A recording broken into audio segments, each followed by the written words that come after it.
ओम शांति। बाबा कहते हैं, देखो बच्चे, ये ड्रामा का अंत का भी अंत अर्थात क्लाइमैक्स पीरियड अर्थात हिसाब किताब चुकतू करने का समय चल रहा है।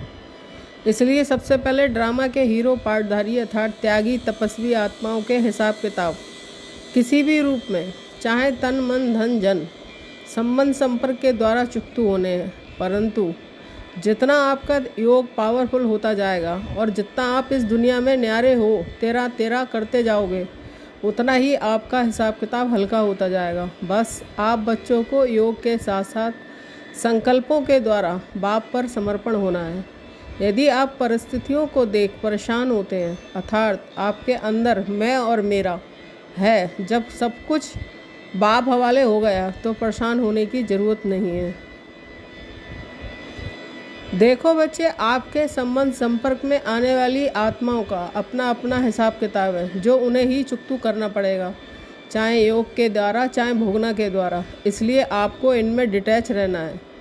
जब आप डिटैच रहकर उन्हें साकाश दोगे तो उनका भी कल्याण होगा, नहीं तो मैं और मेरे में फंसी आत्मा किसी को साकाश नहीं दे सकती है और ना ही वह स्वयं का कल्याण कर सकती है और ना ही दूसरों का। न्यारे होकर डिसीजन लेना या समझानी देना अलग बात है, परंतु उनके साथ परेशान हो जाना अर्थात बाप पर निश्चय की कमी की निशानी है।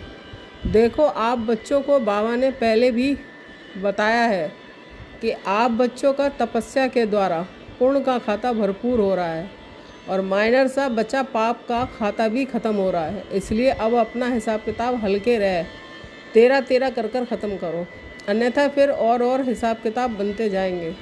इसलिए हर संकल्प बाप को समर्पण करो। बार बार मन बुद्धि पर अटेंशन रख, मन बुद्धि को पकड़कर बाप के पास ले जाओ।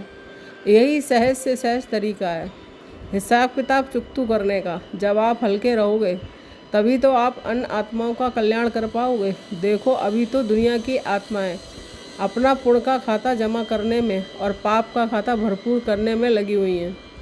तो बताओ फिर अंत का स्कैन कैसा होगा? उन आत्माओं के कल्याण के निमित्त तुम ही हो। पहले अभी सभी खजानों से स्वयं को भरपूर करो, तभी आप बाप के कार्य में सहयोगी बन पाओगे। जितना इस समय आप बाप के सहयोगी बनेंगे, उतने ही बाप के साथ का अर्थात अंतिम समय में बाप से मिलन के आनंद का अनुभव कर पाओगे। ओम शांति।